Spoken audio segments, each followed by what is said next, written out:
Vamos abrir a palavra de Deus na carta a Efésios, os Efésios, capítulo 2. Efésios, capítulo 2. Efésios, capítulo 2.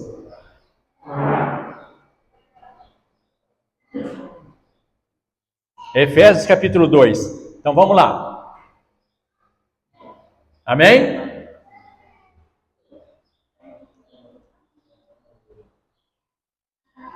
Ele vos concedeu a vida, estando vós mortos nas vossas transgressões e pecados, nos quais andastes no passado conforme o curso desse sistema mundial, de acordo com o príncipe do poder do ar, o espírito que agora está atuando nos que vivem na desobediência. Anteriormente, todos nós também caminhávamos entre eles, buscando satisfazer a vontade da carne, seguindo os seus desejos e pensamentos. E éramos, por natureza, destinados à ira. No entanto, Deus, que é rico em misericórdia, por meio do grande amor com que nos amou, deu-nos vida com Cristo, estando nós ainda mortos em nossos pecados. Portanto, pela graça sois salvos. Deus nos ressuscitou com Cristo e com Ele nos entronizou nos lugares celestiais em Cristo Jesus, para revelar nas eras vindouras a suprema riqueza da sua graça, por intermédio da sua bondade para conosco em Jesus Cristo. Portanto, pela graça sois salvos por meio da fé, e isto não vem de vós, é dom de Deus, não vem por intermédio das obras, a fim de que ninguém venha a se orgulhar por este motivo, pois somos criação de Deus, realizada em Cristo Jesus, para vivermos em boas obras, as quais Deus preparou no passado para nós praticássemos hoje. Portanto, lembrai-vos de anteriormente, éreis gentios por natureza, chamados incircuncisos, pelo que se chama circuncisão, feita no corpo por mãos humanas. Estáveis naquela época sem Cristo, separados da comunidade de Israel, estranhos às alianças da promessa, sem esperança e sem Deus no mundo. Todavia, agora em Cristo Jesus, vós que ainda estáveis distantes, fostes aproximados mediante o sangue de Cristo, porque Ele é a nossa paz. Diante dos povos fez um só, e derrubando o muro da separação em seu próprio corpo, desfez toda a inimizade, ou seja, anulou a lei dos mandamentos expressa em ordenança, para em si mesmo criar dos dois um novo ser humano, realizando assim a paz, e reconciliar com Deus os dois em um só corpo, pelo ato da cruz, por intermédio do qual ele destruiu toda a irreconciliabilidade. E vindo ele, proclamou a paz para vós que estáis longe, da mesma forma para que estejam perto, pois por meio dele, tanto nós como vós temos pleno acesso ao Pai, por um só Espírito. Portanto, não sois mais estrangeiro e nem imigrantes, pelo contrário, sois concidadãos com santos e membros da família de Deus, edificados e sobre o fundamento dos apóstolos e dos profetas, sendo o próprio Cristo Jesus principal pedra angular deste alicerce. Nele, o edifício inteiro, bem ajustado, cresce para ser um templo santo ao Senhor, no qual também vós juntos sois edificados para a morada de Deus no Espírito. Amém? Deus seja louvado. Nos abençoa, Pai. Deus seja louvado. Pode se sentar.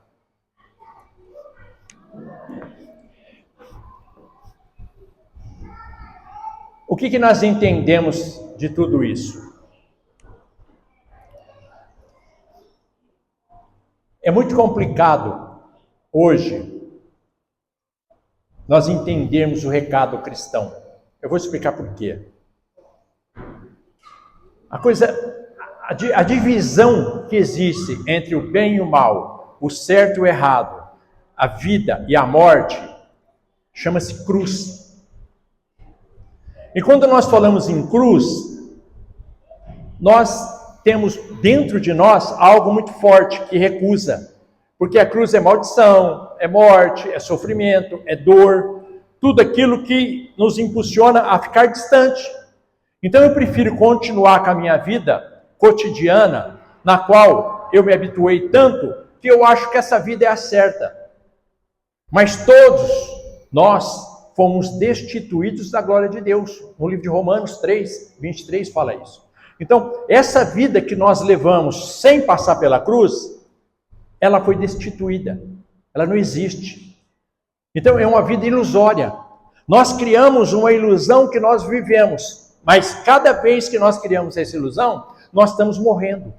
Então, quando você vive a vida fora da cruz, todos os dias você morre a cada dia. Você te autodestrói. Você autoflagela-se. Você olha para você e vê a destruição encarnada em você. É só olhar a aparência. Você pega uma jovem, que nem essas crianças que estão ali em cima, pega a meia idade, depois você pega uma idade mais avançada, aí pega uma pessoa com muito mais idade. Então nós estamos sempre deteriorando. Por quê? O pecado fez isso com a gente. Então o pecado nos mostra que todos os dias nós morremos. Mas para nascer de novo, ou para ter a juventude cristã dentro de nós, no espírito, nós temos que passar pela cruz. E passar pela cruz chama-se graça.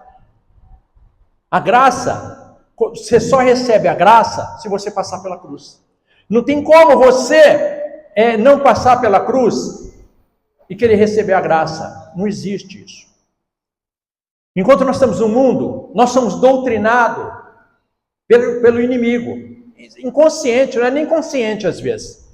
Então, o que nós fazemos? Toda vez que eu me deparo com algo que está me jogando para a cruz, porque o Espírito fala assim, eu preciso te salvar. Então ele te joga na cruz, para você passar o mais rápido possível, para ele poder te salvar. Aí vem a rebelião, eu não aceito passar pela cruz. Então eu começo a me rebelar com o irmão, com a igreja, com Deus, com o pastor, com a pastora, com um monte de coisa. Eu crio uma rebelião, porque o Espírito está me jogando para a cruz, mas eu não quero. Por quê? O mundo não permite que eu faça essa obra. O mundo recua. Ele pega, me laça, como pega um animal, né? Quando a gente pega no pasto, o cara lá, laçador, pega lá o boi e ele segura. Então o boi não tem como fugir. Ele é laçado, o cara põe ali no cavalo, segura e vai puxar o boi para onde ele quer. Ele foi laçado. Assim somos nós. Quando o inimigo laça alguém, não é fácil você sair desse laço. Por quê? Porque ele vai te trazer para o lado dele.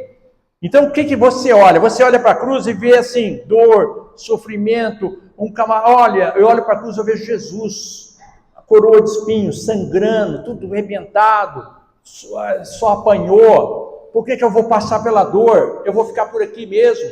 Só que aquilo ali é para te libertar, é para te livrar, é para trazer uma consciência nova. Então, eu quero ter uma consciência nova servindo ao inimigo, não vou conseguir. Porque as mesmas coisas que tem desde o princípio do pecado até hoje, não mudou. Essas são as mesmas coisas. Agora, Cristo, ele faz um renovo. Quando você passa pela cruz do Calvário, você passa a ter vida com graça. A vida sem graça, não é? Né? Porque existe um termo aqui no Brasil que falam que é palavrão. O crente desgraçado é um crente sem graça. Porque lá na Europa fala-se isso com a pessoa que não tem graça. Mas aqui ficou pecado, ficou um palavrão. Mas é a pessoa sem graça. Ele é um desgraçado, ele é um sem graça. Então a pessoa, quando ela está sem graça, ela é o quê? Ela é um instrumento eficaz do inimigo. Então ela faz o quê? Qual que é o primeiro fator? Como é que eu vou identificar, pastor? Como é que eu identifico se eu estou nessa situação? O primeiro passo para você identificar quando você está nessa situação é a mentira. A pessoa que mente muito, ela está na mão do inimigo, ela está servindo o inimigo. Satanás te tira, ele te laçou. Então, para que você não vá para lá, você começa a mentir. Então, quando você mente, o céu vai entender assim: o pai da mentira é Satanás. Então, você que mente, você tem um pai, Satanás. Então, Deus tem um particular, tem compromisso com a palavra dele. Então, se você está mostrando para Deus que você é filho de Satanás, porque ele é o pai da mentira, ele espera. Ele falou, deixa eu esperar para ver uma reação dessa pessoa. Você vai se libertar desse laço. Então, o primeiro passo que existe para as pessoas que estão na mão do inimigo é a mentira. A mentira, é fácil a pessoa se libertar da mentira? Não é fácil. Sabe por que não é fácil se libertar da mentira? Porque a mentira cria um escudo gostoso de proteção. Então, a minha fragilidade, o meu erro, em vez de eu reconhecer e pedir perdão, eu minto, eu não preciso reconhecer que eu estou errado, eu não preciso pedir perdão para ninguém, pelo contrário, eu até começo a humilhar as pessoas, mesmo estando errado, porque eu me coloquei esse muro na frente. E esse muro que fala aqui é derrubado, a graça derrubou esse muro. Quando a graça derruba o muro da mentira, ele te dá uma porta aberta para você entrar e fazer a obra do Calvário. Então, quando eu faço a obra do Calvário, quando eu aceito Jesus, quando eu aceito a morte que ele fez, eu aceito que ele ressuscitou, eu aceito que ele é o meu Senhor na minha vida, é porque eu passei pela cruz. Mas quando eu passo pela cruz, presta atenção no que eu vou falar aqui agora. Quando Jesus ressuscitou, ele apareceu com um bocado de gente lá. Só que 500 pessoas viram ele. Mas antes dessas 500 pessoas virem ele, ele queria se apresentar para os dignos dele, os apóstolos. E no meio tinha um, que quase incrédulo, que era Tomé. Aqui está o segredo de quem passa pela cruz. Jesus passou pela cruz. O que ele falou para Tomé? Tomé, põe a mão aqui nas minhas feridas, nas minhas mãos. Quando você passa pela cruz, deixa marcas. É impossível você passar pela cruz e não vir com marcas. Nós não queremos ter marcas. Nós achamos que o cristianismo é doce, gostosinho, como se pregam por aí. Você é a obra-prima de Deus, você é a menina dos olhos do Senhor, você é importante, você não é nada disso. Não vai atrás desses coach modernos que não entendem nada de Cristo, pelo contrário, eles entendem muito do bolso. Se eles são bons, são todos milionários, muito milionários, eles são muito bons para isso, mas para te levar para a salvação, eles são péssimos, eles estão retardando, eles estão colocando um muro para você não passar, porque toda vez que eu passo pela cruz, eu passo com marcas. Não é fácil desfazer das coisas que estão impregnadas no meu ser. Quando eu deixo de mentir, aquilo vai deixar marcas em mim. Quando eu deixo de fazer coisa errada, seja lá o que for, não importa o que é, aquilo deixa marcas em mim. Sabe quais são as marcas? Jesus, olha aí, Tomé, minhas mãos, olha meus pés, olha aí as marcas que eu tenho. Essas marcas são as pessoas que vão te acusar. Ah, mas esse aí era um cachaceiro, essa mulher era traidora, essa mulher era mentirosa, aquele cara era ladrão, aquilo era isso, aquilo ali era ex não sei o quê, hoje ele está pregando, vocês acreditam, isso é meio de vida. Isso são as marcas que nós vimos, as pessoas, todos nós vamos ver essas marcas. É impossível você ser uma nova criatura sem as marcas passadas. O passado ficou lá atrás. A única coisa que vem para você são as marcas que as pessoas vão enxergar em você. Você não precisa enxergar as marcas. As marcas de Jesus não atrapalhavam a vida dele. Ele mostrou aqui, Tomé, tem umas marcas, mas e daí? O que essas marcas? Somente para você que vai entender que sou eu. Você está vendo, me confiando que sou eu por causa do meu passado. Você não está confiando em mim por causa do presente ou futuro, vamos dizer dessa forma, que não existe, mas tudo bem. Mas você está olhando para mim, você está reconhecendo o meu passado.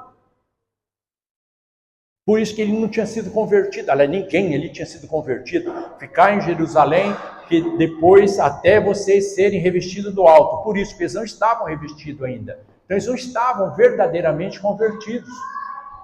Porque quando você está verdadeiramente convertido, você não vai pedir para Jesus, mostra a tua marca para mim saber se é você. Ninguém. É quando a pessoa não está. Então, quando a pessoa não está convertida, as pessoas do mundo vão olhar para você e vão falar, mas parou de beber? Parou de enganar? Parou de dar, agora não existe mais isso, né? Porque agora é o Pix. Parou de dar cheque sem fundo, mas antigamente era cheque, agora é Pix, né? Não tem como dar Pix sem fundo, né? O cheque tinha, mas o Pix não tem. Eu acho que não, né? Talvez algum gênio. Hã? Então, tem aí, tá vendo? Deve ter alguma, porque sempre tem um maluco aí que bola alguma coisa. Então, tem o Pix sem fundo. Não é nem cheque, você dava Pix sem fundo. Então, é isso que nós temos que entender. A glória que Deus colocou em nós está na graça. O que é a graça para nós? Como que eu vou externar a graça, que eu habito na graça? Como é que eu vou externar isso? A graça eu vou externar por aquilo que eu faço, aquilo que eu sinto, aquilo que eu falo, aquilo que eu manifesto. Então, quando eu manifesto ódio, raiva, briguinha, picuinha, mimimi, essas coisinhas, é porque a graça não chegou em mim ainda. Eu ainda estou muito na carne. Então, quando eu fico com esses mimimi, com essas coisinhas aí pisaram no meu calo, olharam, aquela irmã olhou para mim feio, o irmão entrou ali e não me cumprimentou, porque não sei o quê, a água não estava boa, porque o pastor falou uma palavra que não me agradou, porque você não está na graça. Porque quando você está na graça, a coisa mais gostosa que tem, eu amo quando Deus me repreende. Eu amo. A coisa mais gostosa para mim, eu ouço todo mundo. Todo mundo eu ouço. Eu sou um ser humano. Eu erro. Quando alguém vem me ajudar, pastor, para de fazer dessa forma, para de falar isso. Eu amo essas coisas. Porque as pessoas estão se importando comigo. Deus está se importando comigo. Imagine se Deus falar, você que se vire aí, sai daqui. Não! Então, se Deus está chamando a atenção da gente, porque Ele ama a gente. Ele quer a nossa salvação. Se um pastor está te chamando a atenção, porque ele ama você, porque ele tem carinho por você, ele quer melhorar a tua vida, porque o Espírito está instigando aquele pastor para fazer, ou pastora, seja lá quem for, para poder te ajudar. Mas nós, quando estamos fora da graça, nós não entendemos, nós brigamos, xingamos, rebelamos, e ficamos tristes, ficamos cheios de revolta, e nós não podemos. O maligno, ele faz isso, que ele está na potestade do ar, ele gera um mal-estar para as pessoas. Chegar na igreja, a igreja é um lugar de entrega, de renúncia, é um lugar gostoso, é um lugar que você vai recarregar suas baterias. Que maravilha, essa palavra falou comigo, glória a Deus. O louvor do irmão mexeu comigo, a palavra do pastor, da pastora, de alguém que pregou, que coisa gostosa. Aquela irmã deu um testemunho, mexeu comigo, aquilo transformou minha vida. Vou dar um testemunho aqui, que esse testemunho eu posso dar, porque essa pessoa é muito amiga minha. Sábado nós estávamos na pizza aqui, aquele muco-vuco, e eu fazendo a minha parte, fazendo a conferência, sentado ali. O pessoal trabalhando, e eu ligo na conferência, do que entrava, que estava pronto, e fui escrevendo. Aí chegou um pastor que comprou a pizza. Aí ele veio, me abraçou, ele nunca veio aqui. E começamos a conversar tudo, e Deus leva ele lá para o fundo. Deixei tudo aí e fui lá para o fundo com ele. E lá nós conversamos. E o Espírito falou barbaridade. Ele é meu contador. E eu fui perguntar um negócio para ele. Porque eu tenho um CNPJ da empresa de palestra, que eu fiquei na dúvida de um negócio do imposto de renda. Eu falei, e agora? Perguntar para ele, porque eu não sei. Essas empresas paralelas ficam te cobrando, mas tudo mentirosa. Não cai nesse povo, não, que esse povo é tudo sem vergonha, tudo mentiroso. Porque estava tudo em ordem, mas eles ficam te acusando, falando que não está. Aí eu liguei para ele para perguntar, ele olhou e falou, não, está tudo em ordem. Zero, não dá bola para esse povo, já cancela tudo. Isso é tudo gente que quer ganhar dinheiro. Eles vão emitir um boleto para você pagar, você vai para lá manter esse povo. Beleza. Eu falei, e perguntei, e a pizza? Ele falou, a pizza estava muito boa, mas a conversa foi fora do comum. Eu tenho uma reunião com um grupo de pessoas, que ele tem uma reunião também na quarta-feira. Ele falou assim, pastor, eu estava com um monte de questionamento com Deus. Tudo que foi conversado aí mudou minha vida. Mudou minha vida. Eu dei um testemunho aqui, mudou tudo. Mudou o prazer, mudou a conversa, mudou tudo no meu ministério. Tudo. Você não imagina o que aconteceu. O que eu estou querendo dizer com isso? Quando a gente está na presença do Senhor, na graça, a gente ouve a voz do Criador. E quando você você ouve a voz do Criador, você faz o que Ele manda. Você não duvida. Ah, mas será? Será que é Deus? Se for o Senhor, mostra a tua mão aí, Deus. Quero ver os furos. Eu não vou fazer isso. Como Tomé fez. Eu confio no Deus que me chamou. Você tem que confiar no Deus que te chamou para sentar, para trabalhar, para fazer a obra. Você tem que confiar. O inimigo vai tentar de tudo para te tirar do prumo, para te tirar da presença, para te tirar, para fazer coisas que não devem. Desanimar você, colocar na tua mente um monte de besteira. Nós temos que, qual que é o nosso compromisso, meu e de vocês? É com Deus. Como é que eu posso, sonegar Deus, a igreja de Deus, e querer entrar no céu? Me explica essa conversa aí. Me explica essa conversa. Um cara que me odeia, não gosta de mim, fala mal de mim, um exemplo. Estou dando um exemplo, estou falando que é um exemplo. E querer me visitar na minha casa, frequentar minha casa. Não tem alguma coisa errada? Bom, mas você abertamente não gosta de mim, você é meu inimigo, faz tudo contra mim. Como é que você quer frequentar meu lar? Você tem alguma coisa errada, você está louco. Assim são um monte de crente que quer frequentar o céu. O céu começa aqui. O reino está dentro de nós. Nós precisamos se dedicar para Deus. Nós precisamos mostrar que Deus é maior. Deus é maior que tudo que vocês estão vendo aí. Tudo. Pode ser o que você pensar aí que está acontecendo, notícia, isso, aquilo. Deus está acima de tudo isso. Ninguém consegue burlar Deus. Agora nós precisamos ter essa certeza. Qual que é essa certeza? A fé. O homem é justificado pela fé. E isso não vem de nós. Por que ele frisou isso? O homem é justificado pela fé, mas não vem de nós. Isso é dom de Deus. Eu vou te explicar por quê.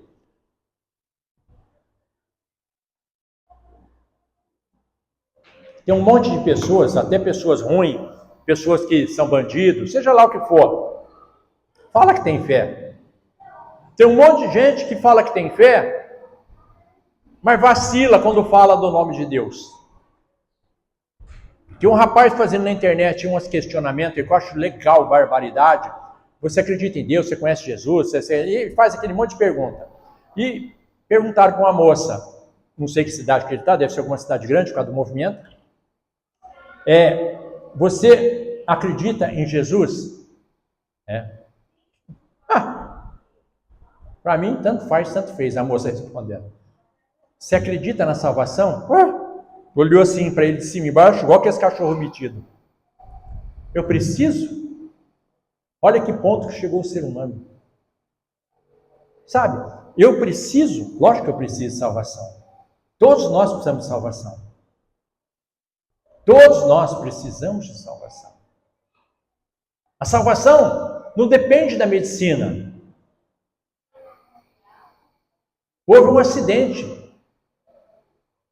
O povo estava vindo de uma igreja, houve um acidente, bateu lá, o marido dela morreu. Chegou ambulância, médico, paramédico, tentaram ressuscitar, tal. Morreu. Aí, para que aquilo fosse decretado, tinha que esperar chegar um outro tipo de medicina, científica, acho que não estava ali. Ia demorar para chegar, porque estava em outra cidade perto. Então tinha que vir. Ia demorar uns 40 minutos, mas tinha que esperar, não podia mexer. É a regra, é a lei. Aí veio o povo da igreja e tal, e orando, a mulher falou assim, ajoelhou e falou, Deus, o Senhor me deu esse homem e prometeu que nós íamos vir nossos netos, e o Senhor prometeu isso para mim. E o Senhor não é homem que minta. Eu sei que o Senhor pode dar vida para ele aqui agora. Eu vou deitar em cima dele e vou começar a orar. E o Senhor vai devolver o espírito dele. E essa mulher começou. E o povo que isso, tal. Aí o SAMU lá do negócio da ambulância foi tentar tirar ela. O povo da igreja falou, não, deixa ela que ela está fazendo aquilo que é para nós. Então tá bom. Então ele ficou do lado esperando e tal. A hora que deu 45 minutos, chegou o negócio lá da científica, deve ser, sei lá. Chegou o negócio lá. Para reconhecer o corpo. A hora que ele encostou, o homem abriu o olho e... O que aconteceu? O povo ficou olhando, os médicos olharam, calado, ninguém abriu a boca, ninguém teve condição de falar uma palavra. Ninguém! Médico nenhum, ninguém! Ficou todo mundo olhando aquilo, quase sem respirar, porque eles viram o milagre do Senhor. Mas cadê a tua fé? Onde está a tua fé? Chega um boleto na tua porta, você já quer matar teu marido, tua esposa. Por causa de um boleto, você fica louco. Chega uma cobrança, você já fica desesperado. Não estou falando que não estou fazendo apologia para a dívida, não. Pelo amor de Deus, não é isso, não. Estou te falando que nós, com coisas pequenas, ficamos tão desesperados. Tão desesperados. E Deus faz cada obra, cada coisa. Para a gente encerrar, vou dar só um testemunho para você, para a gente... Eu tinha um carro, financei em 60 parcelas, trabalhando, pagando em dia. Quando chegou na metade, a empresa, o escritório fechou, faliu, quebrou, não pagou ninguém, o cara evaporou com o dinheiro de todo mundo, e nós ficamos a ver navio, não adiantava, foi entrar na justiça, o cara nem aqui, tá, deixa pra lá isso aí. E foi, o trem ficou feio, tal. Ou eu comia, eu pagava a parcela do carro, deixei de pagar, paguei metade, deixei de pagar. Passou um tempo, apareceu o oficial de justiça na minha porta. Amigo meu. Ô, René, tá, o que foi? Cara, eu vim aqui para você dar ciência, mas até agora, lá no fórum, ninguém está entendendo. Falei, o que foi? O banco entrou com o pedido de pegar o carro. Falei, tá, o carro está aí, quer pegar? Ele falou, não, eu não sei como, é a primeira vez que eu vejo isso. Faz 25 anos que eu sou esse negócio de oficial. Nunca vi isso. E eu trabalho nessa área de carro. O juiz indeferiu. É para ficar com você o carro. Eu falei, e agora? O que eu faço? Ele falou assim, está na tua mão. Quando chegar a última parcela, eles vão ligar para você o banco. O que você falar, eles vão aceitar. Passou o tempo, última parcela. Ia vencer no outro mês, última parcela. Me ligaram. Opa, nós somos do tal. Olha, vamos fazer um acordo? Vamos. Falei, lógico que não vou falar besteira. Falei um valor dentro de um padrão normal, né? O senhor não pode melhorar? Falei, não, que eu tenho no bolso. O senhor tem como ir na agência agora? Falei, tenho. Então vai lá que eu já vou ir. Vai lá. Paguei na hora, fiquei livre. Eu quero que vocês entendam o seguinte. A questão não está entre ser certo ou ser errado. A questão está quando Deus põe a mão na vida de uma pessoa. Se Deus põe a mão na tua vida, você pode ter certeza que as coisas vão melhorar para você. É só você não recuar. Aquele que recuar, Deus não ama esse. Então, não recua não, parte para cima. Amém? Deus seja louvado. Glória a Deus. Vamos orar?